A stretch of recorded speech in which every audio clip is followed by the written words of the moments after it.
Honorable chairs and colleagues, I have shared with you a presentation that I have prepared for the committee. I am not going to read, if so pleases you, Mr. Chair. I'm going to highlight the areas in this statement and try to speak to it and try to break it down as best as I could. So, honourable colleagues, the background to this bill has been well set out by the Honourable Minister of Internal Affairs and is really to deal with the management of our sovereignty. Honourable colleagues and honourable members, this is based out of our Objective 4 of the National Objectives and Directive Principles of State Policy, which require that the state and the citizens shall endeavour to build national strength in political, economic and social spheres to avoid undue dependence on other countries and institutions. Honourable colleagues, Article 1 of the Constitution reaffirms the sovereignty of the people of Uganda, and the sovereignty of the people of Uganda is to ensure that nothing threatens the nation's ability to self-govern without undue external influence. Colleagues, in the absence of the law to protect the nation's ability to self-govern, there has been increase in the interference in our development and implementation of our government policies. Of course, I must emphasize that under our legal and constitutional framework, the policy of government is determined by the government in power at the time, the ruling government at the time. I want to say that for us as Ugandans outside there, we cry and mourn for our nation. And when you came out with this bill, the hurry, Kwago called it fast tracking. Me, I'm not good in those English. I speak the local one. Me, I say the hurry, the speed with which you were running with it created an impression in our hearts that there must be ill intentions behind the bill. And that's why we all raised and said, no, enough is enough. We must talk for ourselves. We must discard the fear and come out. Because some of us, the word of God says, if the one in me is greater than the one in the world, why should I fear? Now, having said that, thanking you for allowing us to talk to you.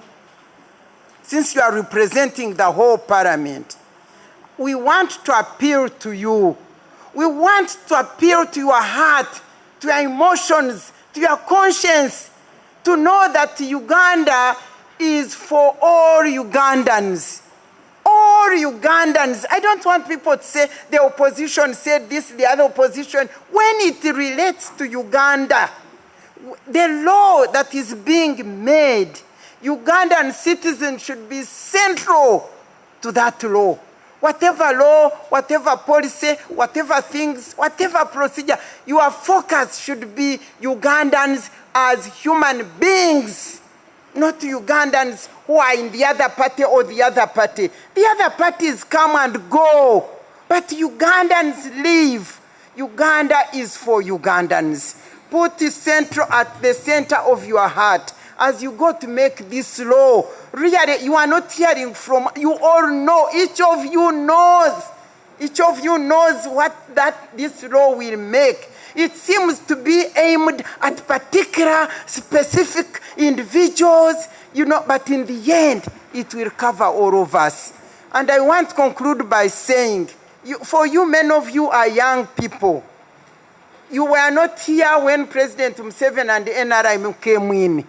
When they came in and Uganda was low in the ditch, I can tell you and assure you that the civil society organizations, the NGOs that we created, the ACFOD, you women who are here, if ACFOD did not exist, and what it did, traversing the whole nation, if FIDA was not there, if UNET was not there, if the other finance credit trust, we all rose up and we worked for the government. And we supported the governance. Many times I used to go as NGO, but because of my mouth, the permanent secretaries would say, since we don't have enough money, when we send Matembe to those international or regional meetings, she will speak like she's speaking for 10 people. And yet I was NGO.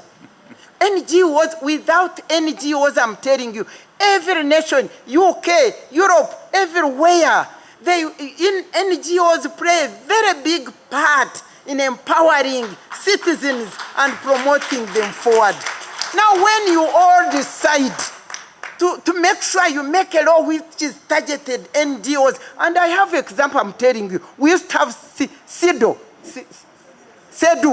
Citizens Coalition for, I think you are with us, you know, Citizens Coalition for Electoral Democracy, which we formed, and it was helping Electoral Commission and so on. The moment Miriam Matembe, because she doesn't support your NRIM, the moment she became a board of directors, that important organization which was helping with elections was shut down. Many women NGOs are shut down.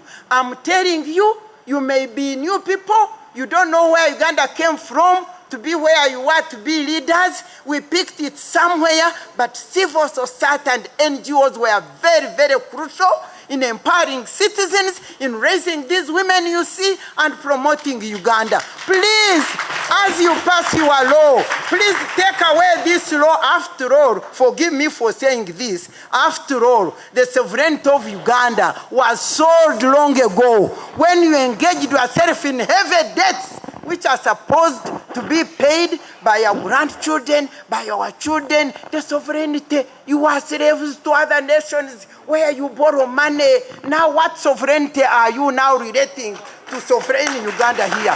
Go and fight the debt and free Uganda, and the sovereignty will be there. Please don't shut up and close Ugandans. Thank you very much for your kind attention.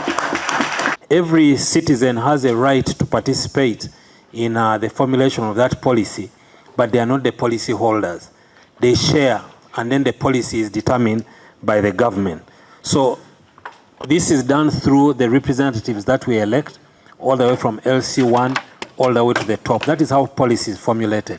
Otherwise, you can find a situation where each one of us, 41 million Ugandans, may have an idea on how a particular matter, for example, some of us may think that we should drive on the right-hand side, and others think we should drive on the left-hand side. Imagine a country where every citizen decides to engage in their own policy. That would be chaos.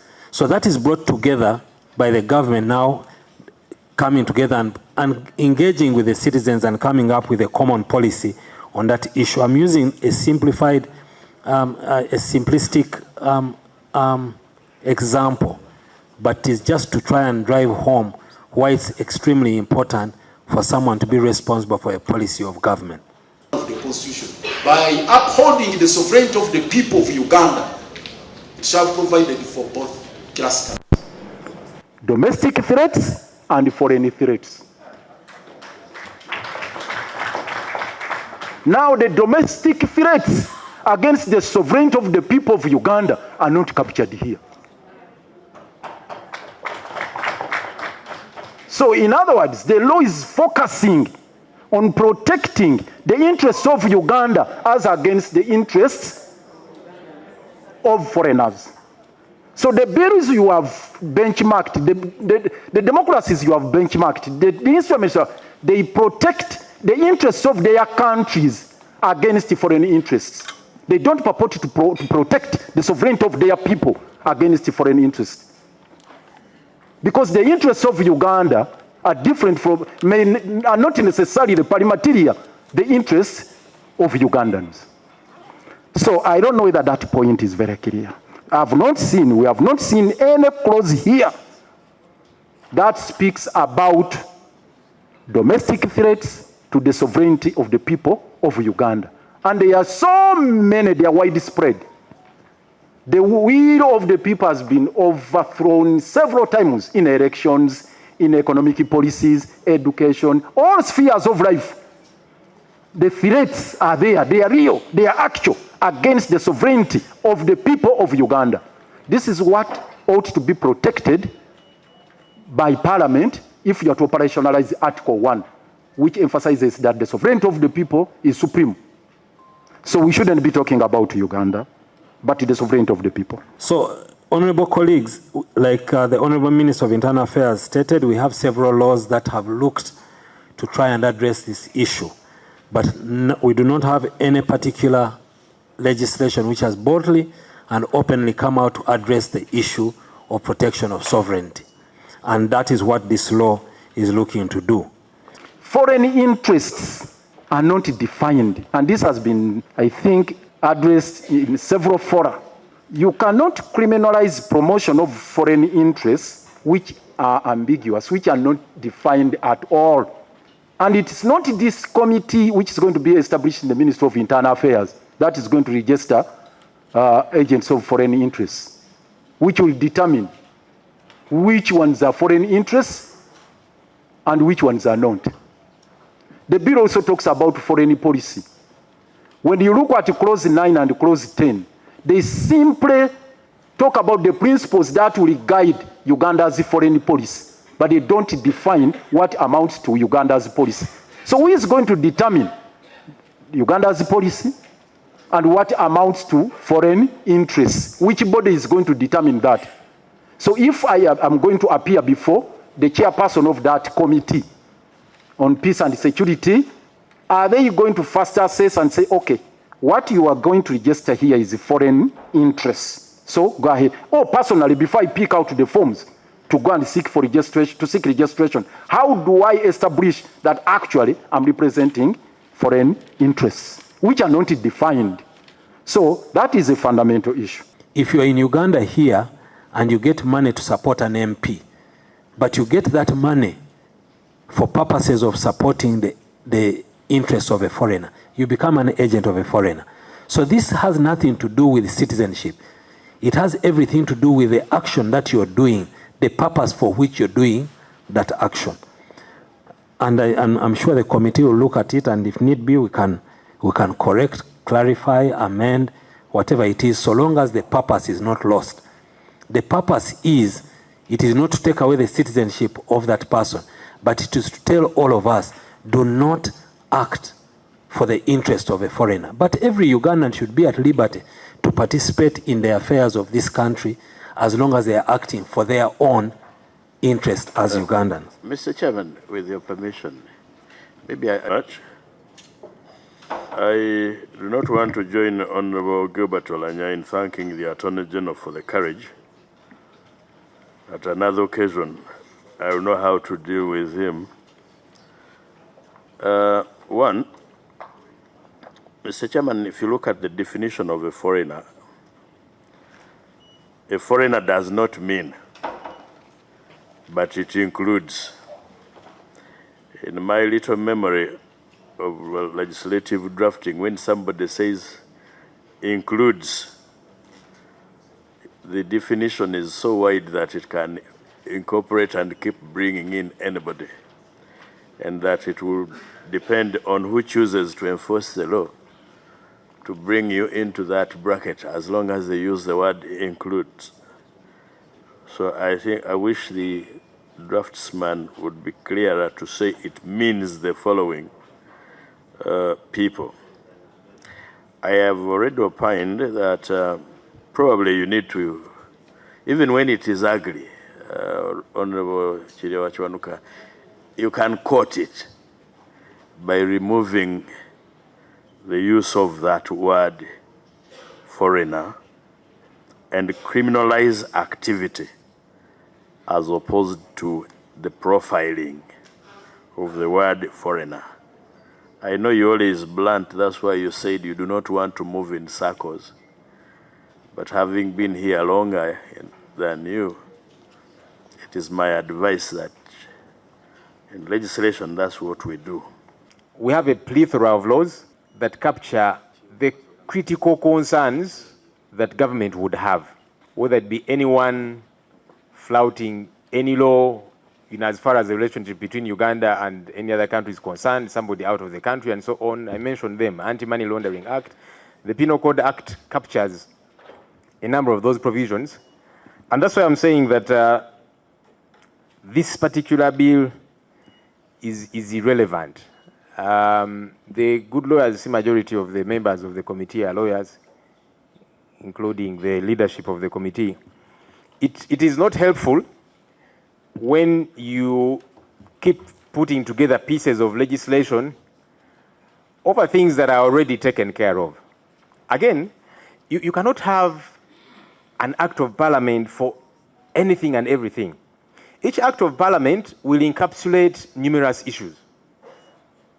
But the assertion that for anything and everything we must have an act of parliament, that means parliament would be sitting every single day to pass like 50 bills every day, which is not helpful. So my insistence is that we already have adequate laws that cover anyone that would bring in money into Uganda illegally, anyone that would trade outside of the law, anyone that violates any law in this country. None of us is above the law. Just because you're a member of parliament does not mean you cannot commit an offense and be taken on by the law. Should we now have a bill entitled an act of parliament legislating how a member of parliament gets arrested and arraigned in courts of law? Because a member of parliament is a citizen of Uganda. The Penal Code Act captures how any citizen who is assumed to have committed an offense gets to be arrested, taken to courts of law. Whether you are an ordinary citizen, whether you are a military person, whether you are an honorable member of parliament, and so on and so forth. So we cannot have a bill now for, this one is for members of parliament, this one is for councillors, this one is for ministers, this one is, you get the point I'm making. So that's really my general feeling. So it's redundant to that effect. That even when we alter and say, as the Attorney General is saying, okay, we can change the meaning of a foreigner so that Ugandans in the diaspora are not considered foreigners. So didn't these people prepare in their legislative drafting? Why did they not foresee that? That is very problematic. And that's why we are saying this bill is irrelevant. If we are saying it's okay for us to allow people to recruit for the interest of a foreigner, then that's what the parliament and what we think, but we can find common consensus as a country and say, we are happy to live with it, let's go on with it. So this law is saying, no, if you want to recruit for purposes of supporting a foreign interest, please don't bring it here. That's what the law is saying. So it is excessive powers of the minister, and 2F, I agree this may create an overreach, where any person, institution, or body that the minister may, by statutory instrument, declare to be a foreigner. I think the definition should cover sufficient area, not to allow for things, but that's something that we can look at. I've talked about the countries that you have mentioned, the examples you have used. The examples we have used are for the laws, and you're saying, why don't we have any in Africa? I've not found any in Africa, but I think we need to start being leaders, not being led. Here we are presenting this bill, knowing that Bank of Uganda, in the fulfillment of its constitutional mandate as the primary steward of monetary and financial stability, we are submitting this technical assessment regarding the protection of the Sovereignty Bill 2026. Chairman, allow me by quoting Article 189 of the Constitution of the Republic of Uganda, which prescribes that the function and the services of that are specified in the 6th schedule of the Constitution, including banks, banking, promissory notes, currency and exchange controls, shall be the responsibility of government. And Para 3 of the 6th schedule explicitly reserves these functions for the government, while Para 11 and 12 address the foreign relations and external trade. Now, compare that with Article 162 of the Constitution of the Republic of Uganda, which, when read together with Section 4 of the Bank of Uganda Act, Chapter 54, and Section 143 of the Financial Institutions Act 2004, the government of Uganda, by establishing the central bank as a statutory body, has delegated its functions under the Constitution to the central bank and given it the constitutional and regulatory primacy over all matters concerning the formulation and implementation of monetary policy directed to economic objectives of achieving and maintaining economic stability for the Republic of Uganda and on behalf of the government of Uganda. Now, Article 162, subsection 2 of the Constitution clearly protects the Bank of Uganda from being subject to direction or control of any person or authority in performing its functions. Therefore, any legislative or administrative action that introduces parallel oversight or restricts the operational independence of the Bank of Uganda risks contravening these constitutional provisions and undermining the legal and institutional framework for the financial sector governance. And Chair, in addition, with respect to matters concerning financial institutions, the Financial Institutions Act takes precedence over any enactment, and in case of conflict, it shall prevail. So that's the basis on which we are going to make our technical assessment. Now, we also note that for the avoidance of any doubt, Bank of Uganda is established to protect the national sovereignty from foreign interference as enshrined in section in Part 4 of the Bank of Uganda Act.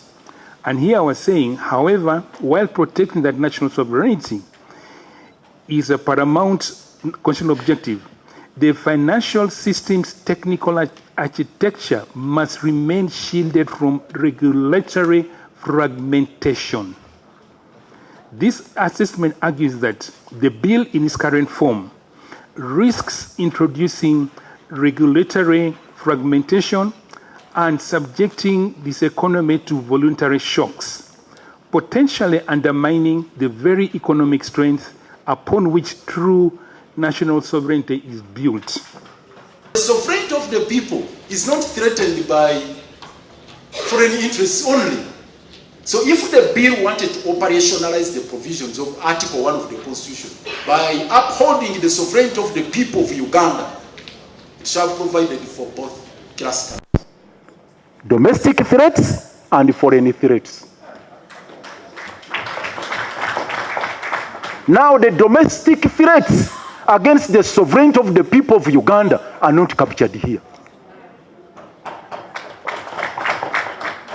So in other words, the law is focusing on protecting the interests of Uganda as against the interests of foreigners.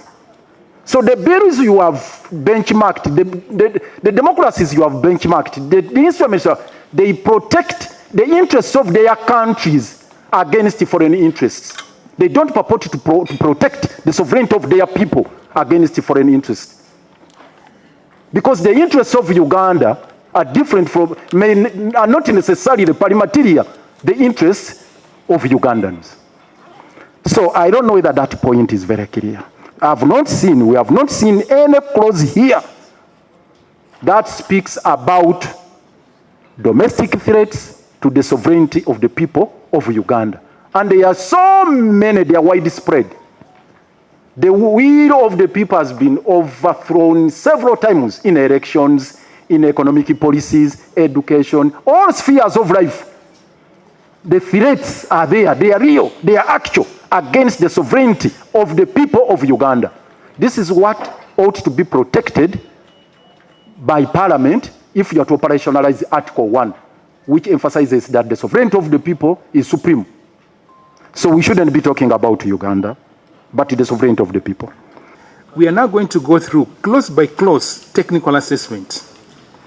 Here we are noting the key conflicts between the bill's provisions and the existing financial regulatory framework as highlighted in the table below. So we cite the clause, the key issue, the conflict, and our recommendation for refinement.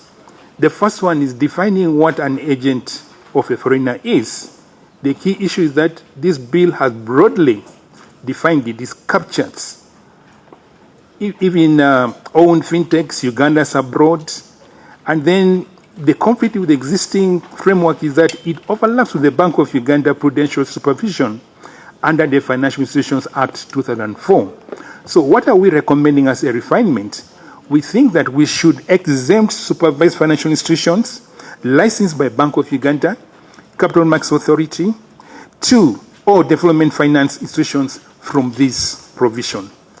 And then the registration requirement, the dual licensing of SFIs must, where they say that SFIs must register with the Ministry of Internal Affairs.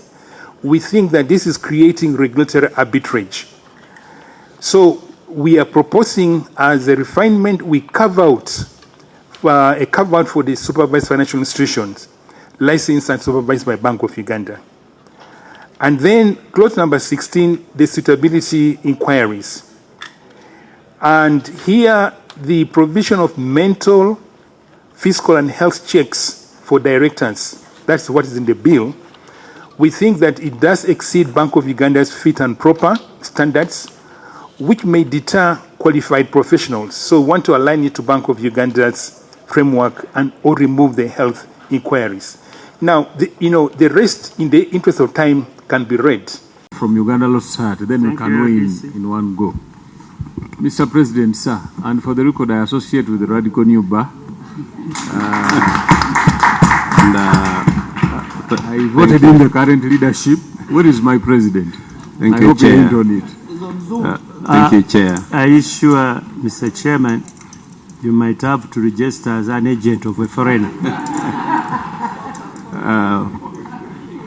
Chair and members of the committee, my name is Sime Anthony, the Vice President of the Uganda Law Society, the Radical New Bar. And Chair, probably before I introduce the people I have, I see a lot of my members on the other side. Is it in order if I call them to join us here so that they associate themselves with our notable honorable members of the society? In the interest of time, Radical New Bar. In the interest of time, we may take a bit of time to distinguish between who is a member of the Radical New Bar and a member of the society. So please proceed the way we are, but they will identify themselves one by one at the right time. Yeah.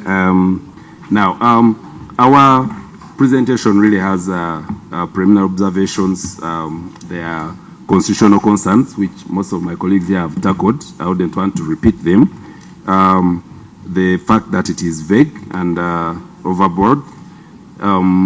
Also, the important part that has not been discussed or talked about is the implications of this bill for the practice of law in Uganda, which I believe every member of the bar and every lawyer in this house should be concerned about, which I'll talk about briefly. The independence of the bar, and also the implication on access to justice in this country, as well as I've had a bit of it, but there are implications in as far as our international obligations are concerned.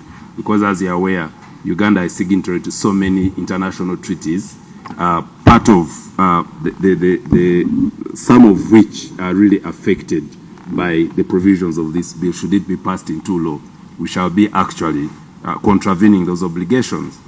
On the preliminary observations, we are saying that this bill declares the object to protect the sovereignty of the people of Uganda, to designate the department responsible for peace and security in the Ministry of Internal Affairs as the regulator of agents of foreigners, to provide the registration of such agents, and to regulate funding from foreigners. Now, this memorandum also identifies a passive gap created by the absence of a specific law on national sovereignty. Now, we are saying that this is misconceived, and this is because the sovereignty of the people of Uganda is already comprehensively secured by the Constitution, in particular Articles 1, 2, 3, 8A, 79, 99, and 111. Similarly, the bill seeks to address a significant extent, and we are saying there's already a criminalized or regulated an extensive body of subsidiary legislation, some of which I've had being mentioned here. There are so many laws that clearly cover those gaps. And examples of the Penal Code Act, Anti-Terrorism Act, and Money Laundering Act, the Non-Government Organizations Act, Public Finance Management, Computer Misuse Act, and so many others. And the principle is that where new statutory intervention is contemplated, the proper question should be whether to enact afresh a parallel regime or whether to identify gaps in those laws and you cover those gaps through amendments.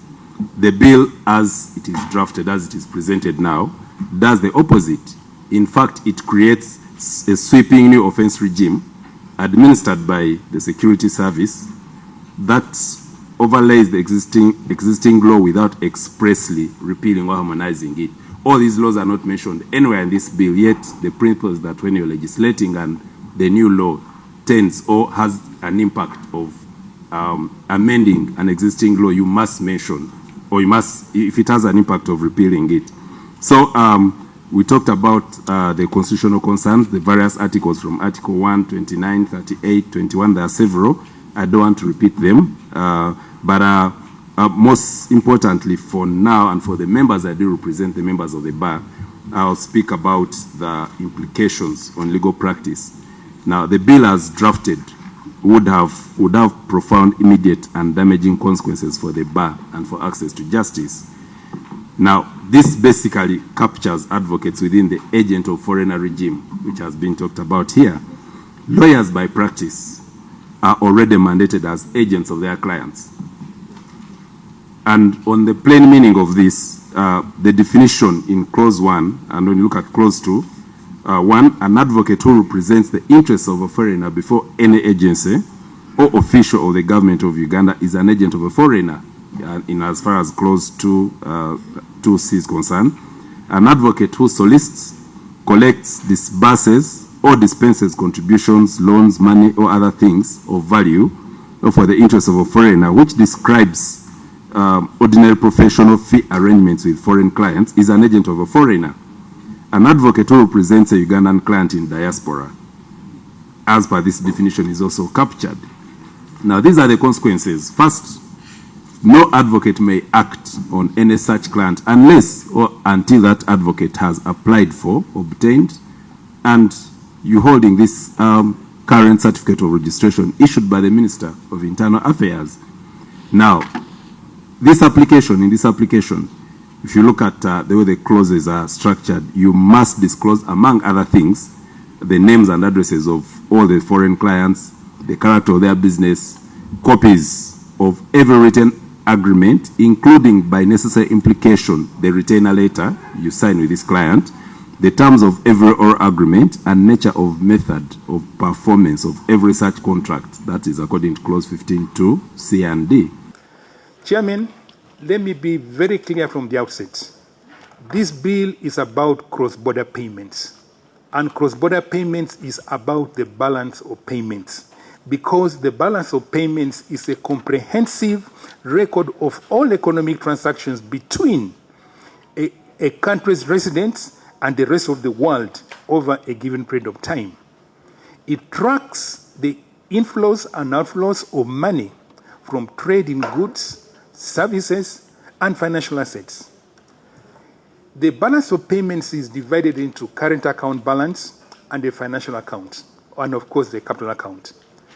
Now, what is the case of Uganda? The case of Uganda is that the current account balance has always been in the negative because our imports are far much greater than exports. So how do we close this? It's through financial flows. Financial flows into the financial account. And where these financial flows exceed the deficit in the current account, that's how we build reserves. Now, what is this bill doing? This bill is bringing restrictions into cross-border transactions, meaning that it is bringing restrictions on the inflows to this country. And we run a risk of reducing substantially the inflows into Uganda. And if we reduce these inflows into Uganda, it means that our current account is even going to widen. And with the restrictions, there will be limited inflows in the financial account, which is going to make it very difficult for us to finance the widening current account balance. So how then does the balance of payments balance? We are going to have a substantial depreciation of the currency. because you need to make imports more expensive in order to equate imports to exports. So this is the main risk of this bill. And also, it means that our capacity to build reserves, because now the flows in the financial account are reducing, we won't have an excess of financial flows in the financial account over the current account balance to build reserves. And Chairman, a country without reserves is not sovereign. So, the most important thing is, how do we deal with this?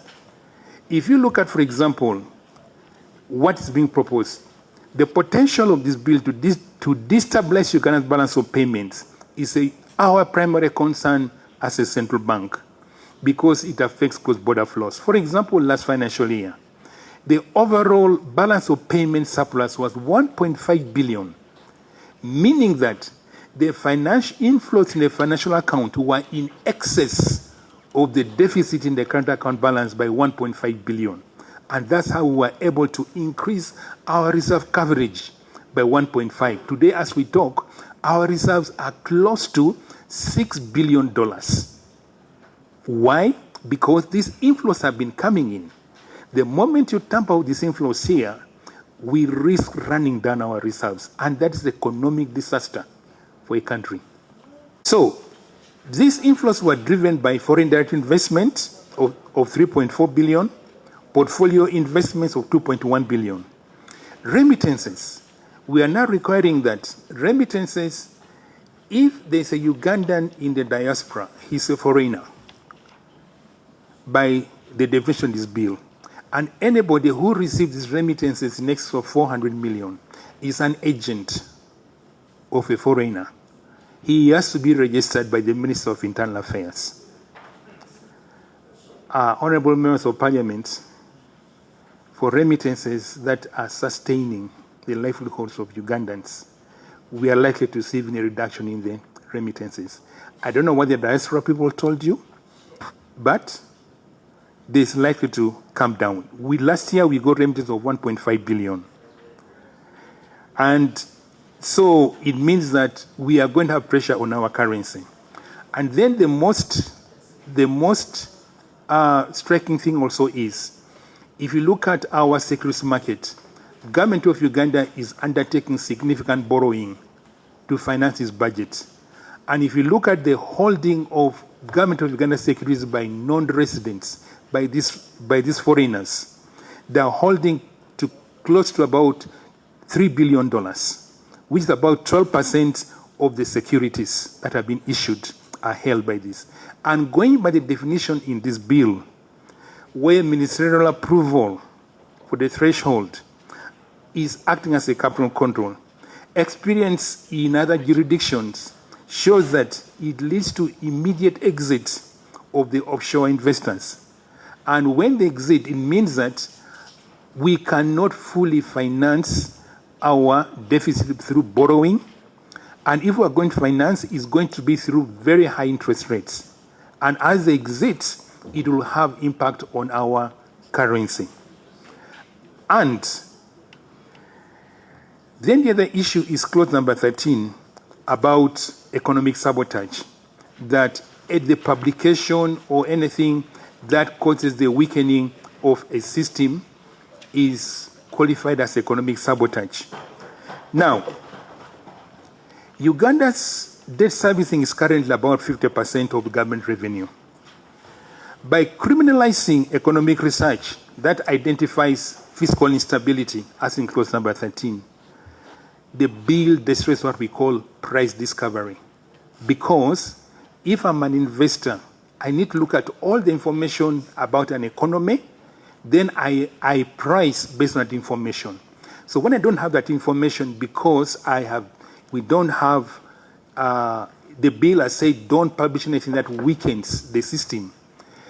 What do I do if I'm an investor? I'm going to put what I call uncertainty premium, all right? So that if I had discounted for the fiscal instability or because of the high fiscal deficit into my pricing initially, now I don't have that information. I'm going to put uncertainty premium. So if I was bidding for a 25-year bond at 17%, I'm going to end up bidding at 20%, just in case I've got it wrong. Why? Because I don't have information. Markets rely on information, a wide array of information to do their pricing. So clause number 13 in our view is going to distort price discovery. When we publish a report about maybe inflation is projected to rise or the currency may depreciate, so we need to tighten monetary policy to do that. Now, if tightening of monetary policy leads to lower credit growth and the economy weakens, will I be charged with economic sabotage? Under the enactment of this bill by the executive, to me sounds like a vote of no confidence in your services as the Financial Intelligence Authority. And this could be that either you have failed on your mandate or there are inabilities in the existing law that must be improved in order to enable you to deliver your mandate effectively. Could there be any that you may cite, for example, in the Anti-Money Laundering Act, that could probably help you deliver better to the expectations of your appointing authority? I thank you. Thank you. Honorable Sivambi. I want to thank the governor and the team from Financial Intelligence Agency. I just have one issue for clarification arising out of 23.3 on page 3, vicarious liability. Mr. Governor, your role or duty is to do a prudential oversight and risk management.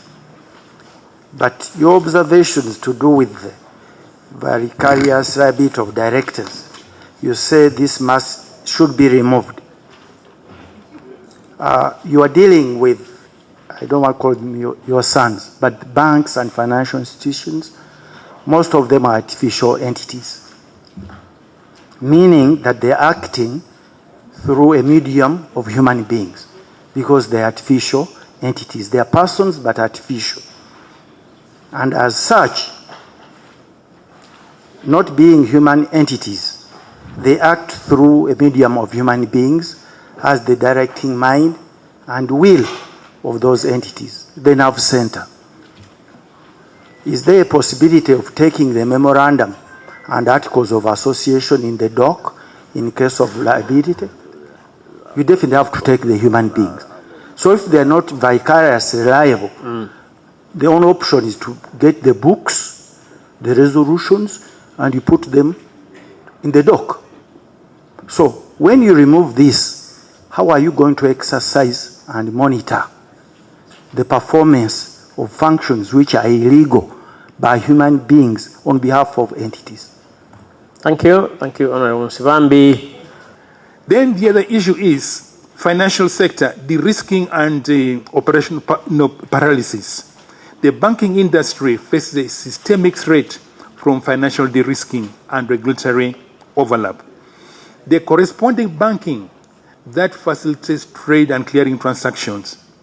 These banks operate on a zero-failure compliance environment. If routine operations like capital injections or trade financing clearing require ministerial approval, international banks are likely to terminate relationships, therefore isolating Uganda from the global payment system. The recruitment deterrent.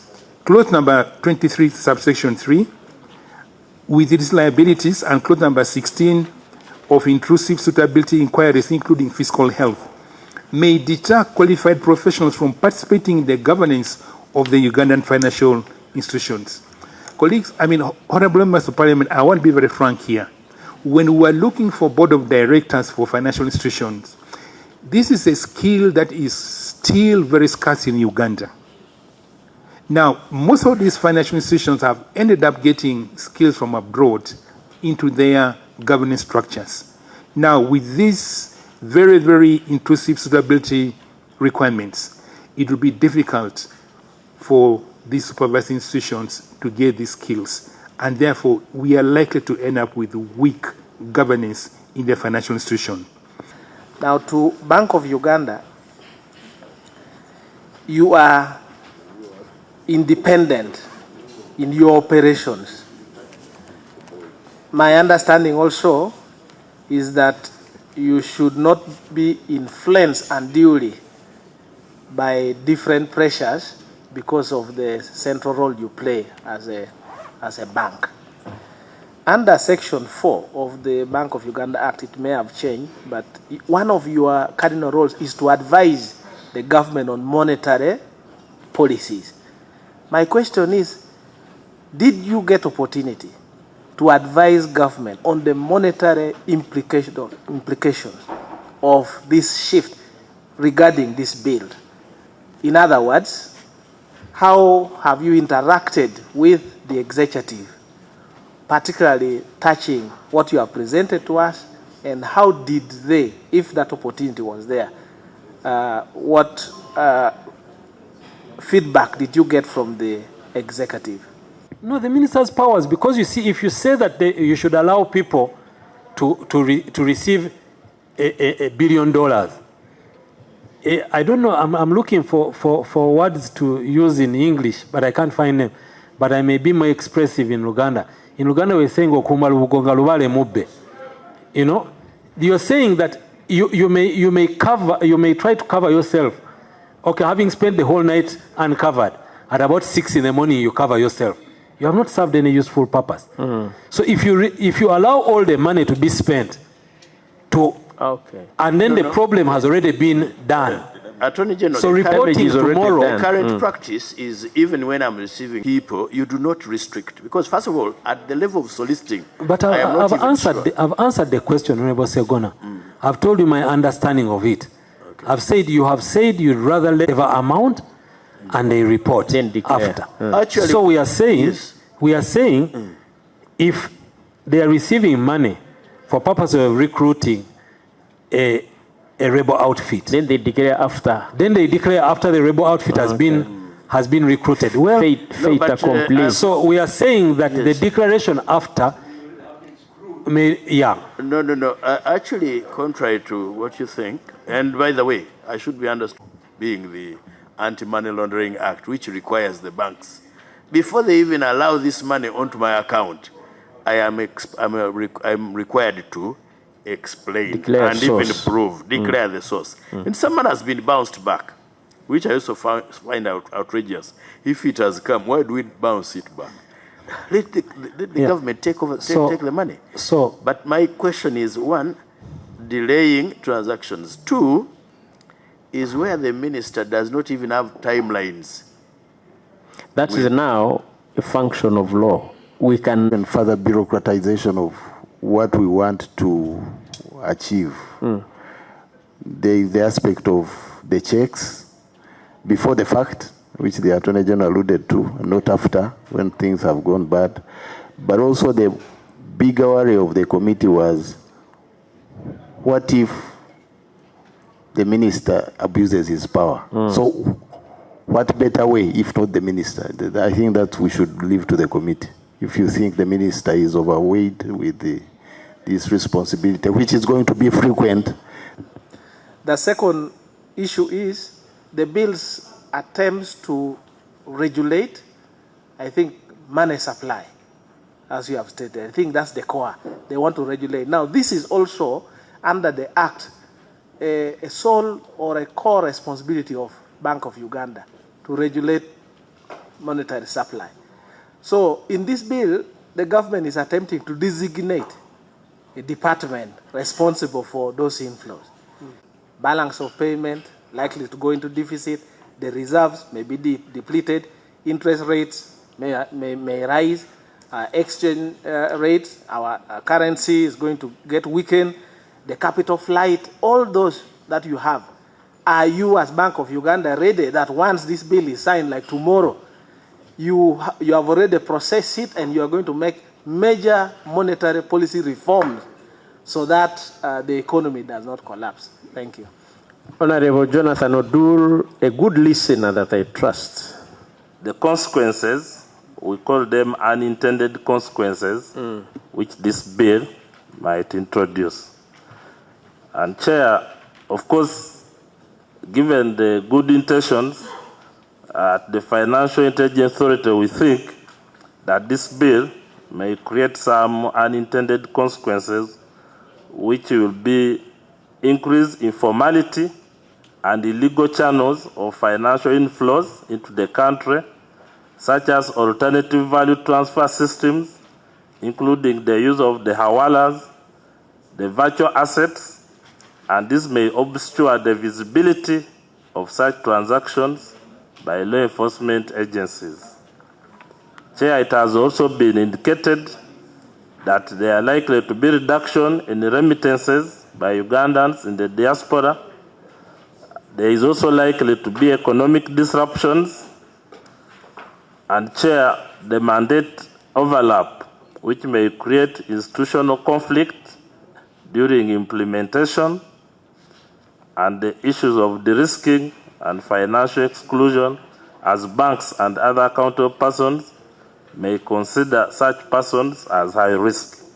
So these are some of, Chair, the consequences which might be created by enacting this bill as Okay. is. Thank you. Thank you very much, Chair. From the moment the governor started his submission,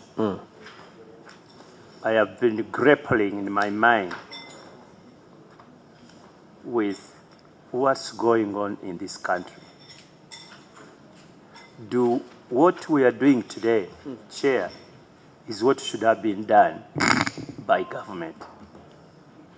Talking to the central bank, talking to FIA, talking to Makerere universities, talking to banks, talking to literally people who should be the stakeholders. But from all of them, as they have appeared here, they seem to be so confused about who actually brought this sort of legislation here. That's the ugly position government has put us into it. Because I'll give you an example, Chair. Clause 13 of the bill, which talks about prohibition of economic sabotage. If this bill was to be passed as it is, the deputy governor would be in jail before you assumed that position of deputy governor.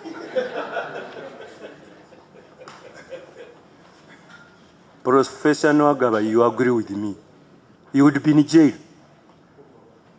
I'm a keen observer and reader of public information, and I used to read a lot of your articles. And some of them could actually be interpreted as sabotage because they are so critical about some government policies.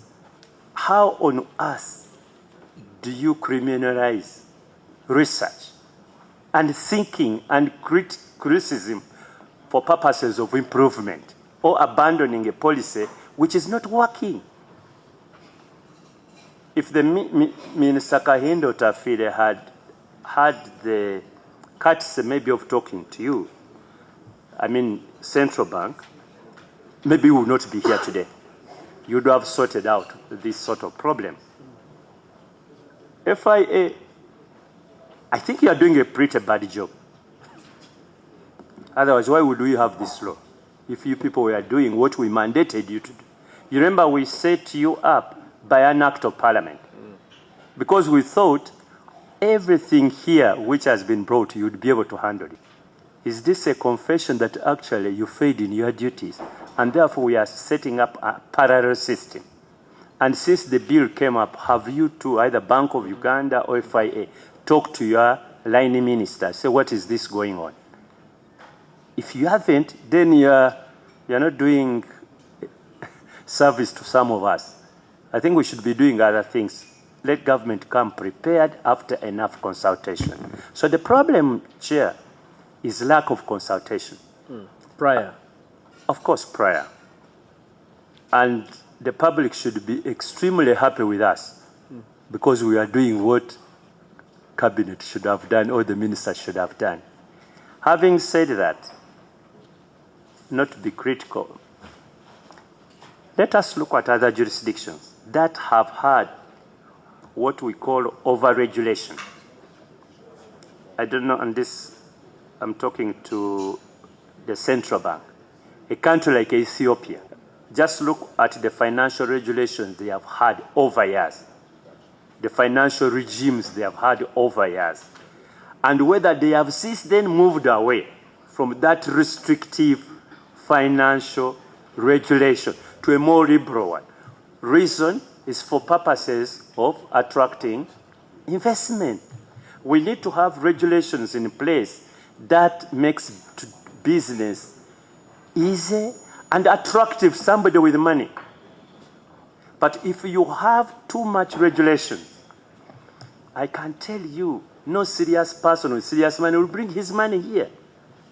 That you need to put in $5–10 million, then you must go to Ginger Road.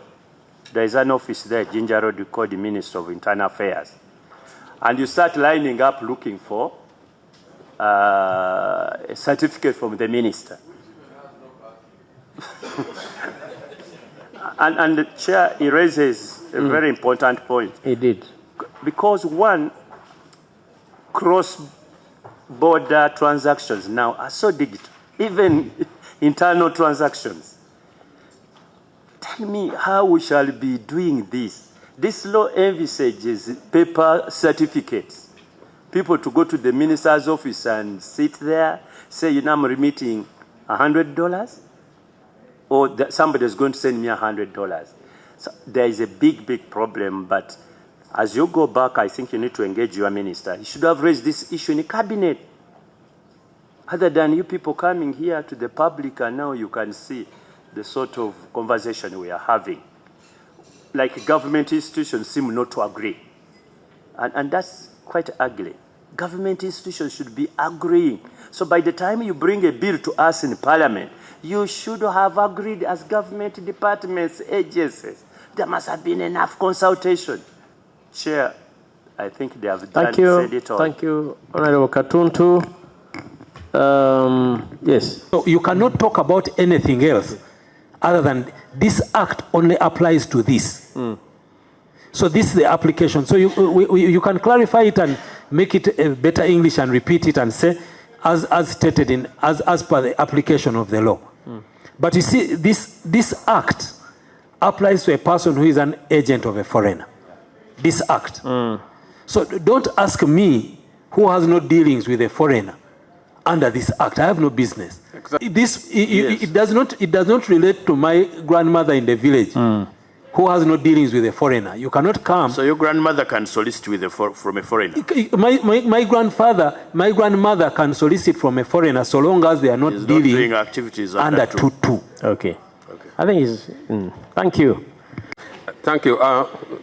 Mr. Chairman, I would like to inform Honorable Uweri.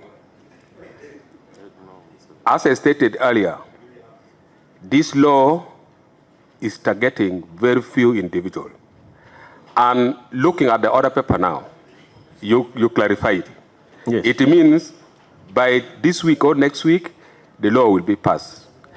Aware that one of the opposition leaders now is out of the country, and government assumes that the opposition leaders who is out of the country may come back immediately and he may lobby huge amount of money. And what the government is fighting for, by the time Bobby Wine arrives to Uganda, the law should be in place.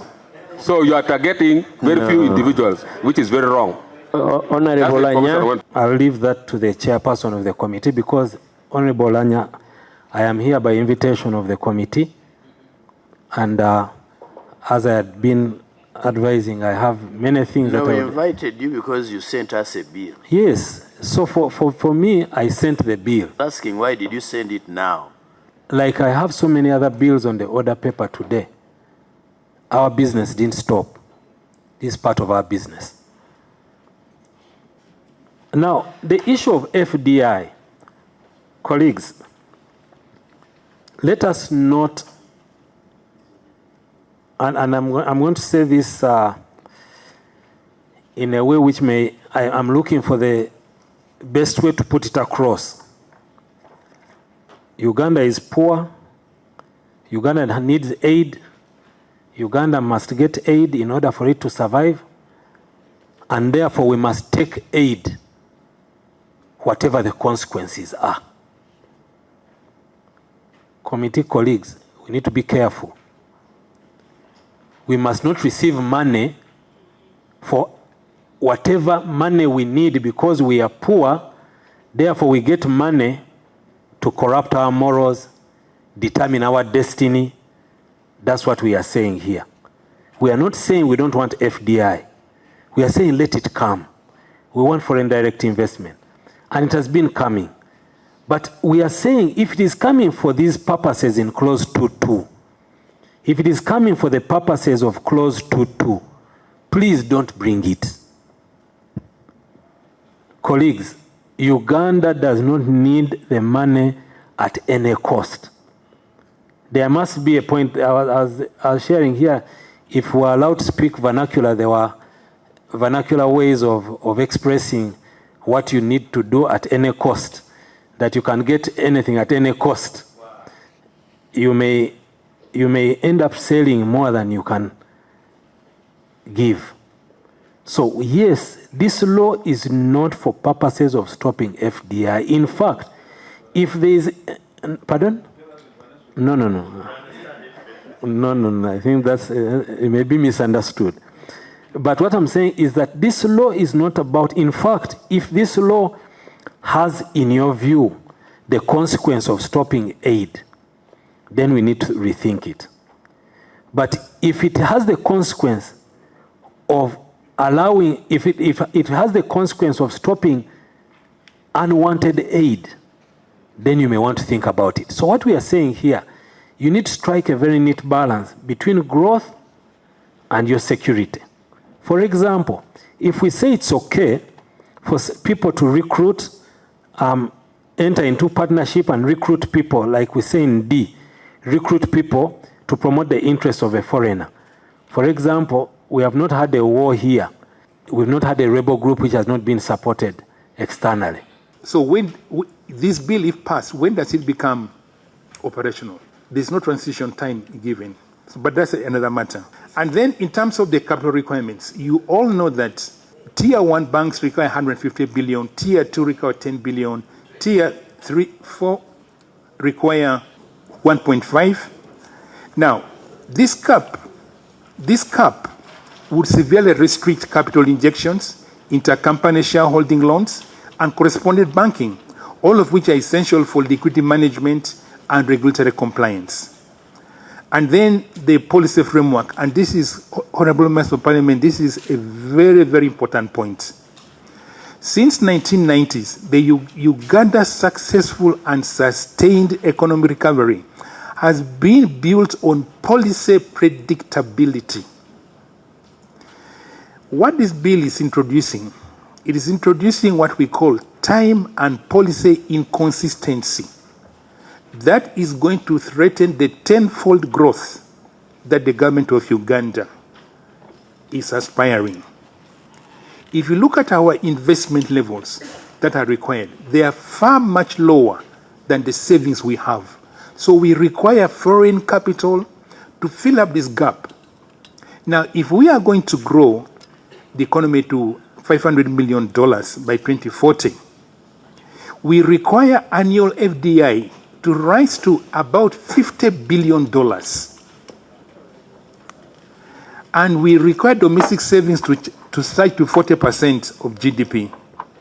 Now, the administrative restrictions that this bill is creating is not going to make this possible. So what happens to our tenfold growth? Because this is going to slow it all down. So we need to look at how is it affecting other policy objectives. And then, because the bill is so restrictive in regulation, is likely to drive actors into informality. We are going to have informal channels again coming back. Think like the Hawala systems or the unregulated financial instruments, which is eroding the tax base and undermining the bill-stated goal of transparency. Because the intention is not really the law. That's why now they are quickly conceding and saying, okay, let's adjust this, let's adjust the other. Clearly showing it is not relevant. We already have got a plethora of laws that provide for any breakage of any law by a Ugandan here or a Ugandan in the diaspora. The other day, Dr. Kizza Besigye was abducted from Kenya and brought here. They said he had committed an offense in as far as Uganda is concerned. Fair enough. Of course, what we have been saying is, can he have due process? Which has not yet happened. But he was picked up from Kenya. Is there any law? Yeah, they are referring to a number of laws already in place. Penal Code Act and so on and so forth, Anti-Terrorism Act, and all of the others. What we are saying, of course, is let due process happen, try the man instead of being fungible all over the place. So I don't think, honorable colleagues, that we need to enact a law for literally everything. So in finality, again, I would like to entreat this committee. Let's not be seen to strip the people of Uganda of their sovereignty. The Constitution provides for the sovereignty of the people of Uganda. That sovereignty is not given by the executive. It is not given by this parliament where we sit, honorable colleagues. No. It is inherent and captured resultantly in our country's constitution. So that sovereignty is in place already. But we seem to want to take away that sovereignty because sovereignty includes that as a Ugandan, I'm a stakeholder, I must be concerned about the happenings in my country. If I'm a taxpayer and I see my tax money is being stolen, I should have the right to voice out a concern and say Minister X, MP X is stealing my money. That should be my right as a citizen. But we seem to want to strip that away from them. Don't criticize.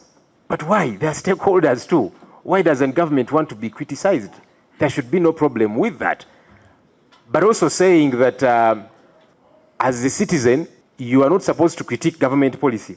Why? Because you see, we seem to now want to put it on paper that this government is authoritarian. That's what it appears to be, Honorable Chair. Because we are saying when government comes up with a policy, all of us must just oblige and follow. No citizen is supposed to critique it. Hey, but surely, what happened to participatory leadership? The people of Nyabushozi should have a say in whichever government policy you come up with, because they are stakeholders, they are taxpayers, you are their voice, and that goes, of course, for the people of Nakao West and whichever. We are their voice, but they should be able to participate. So when we sit in Parliament and come up with a law or a policy, they have the right to go on a radio station or to call into any program and say, I disagree with this government policy. But what this law is saying, when you criticize government policy, we are going to arrest you. Which particular clause, law? Honorable Chair, I have made my presentation, except if you want me to go back to it. No. I'm making my summary. That criminalizes... that if you are pushing through a policy, courtesy of a foreigner, against government policy, that's what you seem to be saying. So if a Ugandan says, I disagree with this particular policy, then you say, no, you seem to be influenced by foreigners to oppose this government policy. Let's give the people of Uganda a free rein to critique, to share their views, to give their input. Thank you. It's good for leadership. I thank you. Thank you. Because if you were to amend it, maybe you will just erase it. And so we are praying for you. That the Lord may visit you specially to redeem Ugandans from this patronage and enslavement of Ugandans to become helpless and useless. Chair. Thank you very much. Chair. Thank you, Mama. We'll leave it at that.